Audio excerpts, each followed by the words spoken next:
Assalamualaikum warahmatullahi wabarakatuh. Jumpa lagi dalam channel kita yang membahas dunia konveksi agar UMKM konveksi di tanah air makin maju dan berkembang. Sahabat semuanya, salah satu hal yang penting dalam pengelolaan konveksi adalah adanya sumber daya manusia yang kompeten di bidangnya di perusahaan kita. Nah, tentunya untuk mendapatkan tim kita yang super, tim kita yang unggul, yang luar biasa, maka ada tahapan-tahapan yang harus kita lalui, dan seringkali itu dilupakan oleh sahabat-sahabat pelaku konveksi.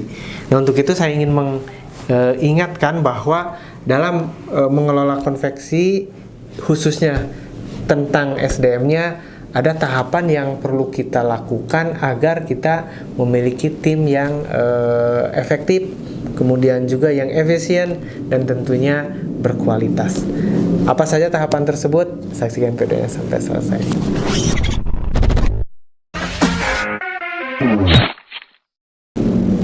Terima kasih untuk sahabat yang masih menyimak video ini sampai selesai. Sahabat semuanya, tentunya agar tim kita berkualitas, unggul, efektif, dan efisien, ada tahapan-tahapan yang harus kita lakukan. Sebelum kita merekrut karyawan kita, maka kita harus menganalisa dulu kebutuhan apa sih terkait SDM di perusahaan kita. Misalnya, setelah dianalisa produksi seling terlambat, ternyata yang dibutuhkan adalah operator jahit misalnya. Atau setelah dianalisa bahwa di kita itu sering sekali keteteran di dalam mendesain produknya untuk memenuhi pesanan konsumen, maka di situ diketahui kebutuhan karyawannya adalah di bagian desain. Itu jadi langkah yang pertama adalah menganalisa kebutuhan karyawan tersebut, apa yang dicari. Jangan sampai kita ngasal. Yang penting kelihatan timnya banyak, keren, itu tidak efektif dan efisien sahabat semuanya. Setelah dianalisa dan diketahui kebutuhannya apa, maka langkah selanjutnya adalah merekrut calon karyawan kita. Merekrut itu adalah mengumpulkan bahan baku, mengumpulkan calon-calon karyawan yang akan kita terima. Kita bisa menyebarkan informasi sebanyak mungkin, kita bisa meng-share di media sosial kita, atau memasang pamflet-pamflet, dicari pegawai bagian sesudah analisa kan ada yang dibutuhkan. Nah, akhirnya terkumpullah orang-orang yang siap dengan melayangkan lamaran ke perusahaan kita. Nah, setelah terekrut banyak orang yang siap gabung, maka langkah selanjutnya adalah diseleksi. Misalnya ada 50 orang yang melamar, maka kita seleksi satu persatu.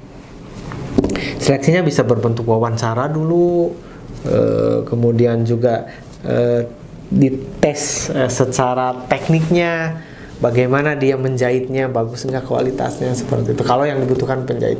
Kalau yang dibutuhkan tukang desain, maka dites dulu, bisa nggak mendesainnya betul-betul ahli atau tidak sesuai dengan keinginan kita, enggak. Nah, jadi sesudah direkrut kemudian diseleksi, jangan sampai setiap orang yang melamar ke perusahaan kita langsung diterima secara otomatis. Itu akan membebani kita sahabat semuanya. Maka diseleksi dengan standarisasi yang kita buat untuk kebutuhan konveksi kita. Nah, sesudah diseleksi, maka ditemukan orang-orang yang sesuai dengan kebutuhan kita yang tadi di awal dianalisa. Sesudah ketemulah orang-orangnya, maka baru kita tempatkan, diberikan job desk-nya bagaimana, ini kamu kerjanya seperti ini, dari jam berapa sampai jam berapa, tugasnya apa saja, seperti itu, kepada setiap orang yang sudah diseleksi oleh kita dan dinyatakan lulus. Nah, setelah ditempatkan kepada masing-masing tempat yang kita butuhkan, baru kita harus bisa memberikan balas jasa yang sesuai dengan pekerjaannya. Sahabat semuanya, banyak yang membayangkan bahwa balas jasa itu hanya menghitung berapa sih upahnya. Memang itu salah satu dari balas jasa. Tapi sebetulnya balas jasa itu bukan hanya upahnya saja sahabat semuanya. Seperti kita harus bisa memperhatikan fasilitasnya, kemudian juga kesejahteraannya, kemudian juga di saat ada kebutuhan yang mendesak baginya, apa yang bisa kita bantu, itu kan fasilitas. Kemudian juga kalau mesin jahitnya yang bagaimana disesuaikan dengan kebutuhannya. Misalnya untuk operator desain tadi berarti komputernya, perangkatnya itu juga adalah bentuk dari balas jasa kita terhadap karyawan yang sudah ditempatkan tadi. Nah, sahabat semuanya, tadi adalah beberapa balas jasa yang kita butuhkan. Tentunya kita juga perlu menghitung balas jasa dari segi upahnya tadi. Besaran upahnya bagaimana? Besaran upahnya disesuaikan dengan pekerjaan dia. Misalnya beban kerjanya seberat apa, tentunya akan berbeda antara beban kerja yang sedikit dengan beban kerja yang banyak. Misalnya sebagai supervisor atau mandor atau kepala regu itu akan berbeda dengan operator yang ada di bawahnya. Seperti itu sahabat semua, itu menghitung balas jasa di bagian upah kerjanya. Kemudian juga sesudah kita menyesuaikan balas jasanya, nah kita juga harus memelihara stabilitas di perusahaan kita, memelihara tim kita, memelihara karyawan kita. Dengan apa? Dengan selalu mengevaluasi bersama, dengan mengadakan pertemuan rutin, dengan selalu berkomunikasi yang hangat antar sesama secara horizontal, secara vertikal, seperti itu. Kadang-kadang sesekali juga perlu healing bersama, seperti itu sahabat semuanya, untuk terpeliharanya kerjasama yang baik. Nah, dalam memelihara itu juga kita harus bisa mengkondisikan agar komunikasi dan situasi pekerjaan itu nyaman.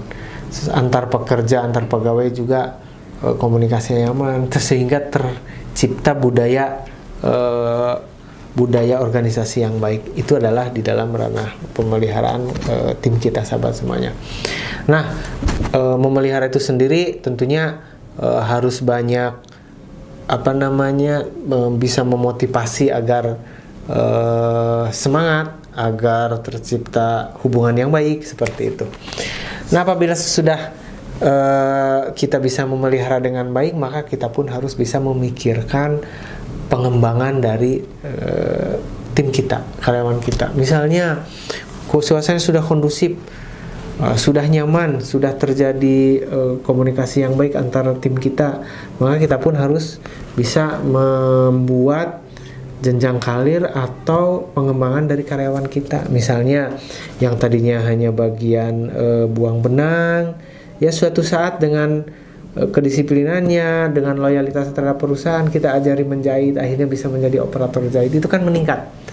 Mungkin suatu saat diperlukan mandor, karena mandor yang sebelumnya mungkin sudah pensiun atau sudah tua atau berhenti karena sesuatu hal, ada penggantinya, tidak perlu mengambil dari yang di luar, dari yang di dalam juga dinaikkan jadi posisi mandor, seperti itu. Itu adalah pengembangan karir, dan itu kita harus bisa memfasilitasi seperti itu. Mungkin ada karyawan kita yang ingin sekolah lagi agar bisa maksimal dalam bekerja, itu juga bisa dilakukan sahabat semuanya. Nah, kemudian sesudah melakukan pemeliharaan, maka kita pun harus membuat satu prosedur tentang sistem pemberhentian.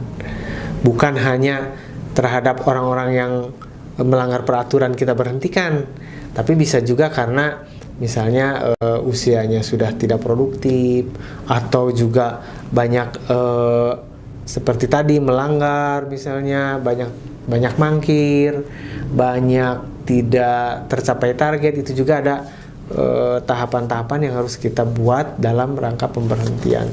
Biasanya ada saja karyawan yang kerjanya ngasal, kerjanya banyak mangkir, kerjanya tidak disiplin. Itu harus ada satu mekanisme yang bisa memberhentikan mereka. Tentunya peraturan tersebut harus harus disosialisasikan lebih dulu, sehingga mereka paham apabila saya banyak melanggar, apabila saya banyak mangkir, akan diberhentikan. Nah, mereka harus tahu, oh, usia saya sudah sampai di batas waktu yang diberikan, misalnya, berarti sesudah itu akan ada masa-masa pemberhentian, seperti itu. Nah, sahabat semuanya, tahapan-tahapan tersebut sangat-sangat diperlukan agar kita memiliki tim yang unggul, tim yang strong dan solid. Seperti itu sahabat semuanya. Semoga bermanfaat dan menjadi pengingat kepada kita selaku pengelola konveksi. Jangan lupa apabila ini bermanfaat, like, komen, dan share. Kemudian juga tekan tombol subscribe-nya. Terima kasih, saya Deden Tektana. Assalamualaikum warahmatullahi wabarakatuh.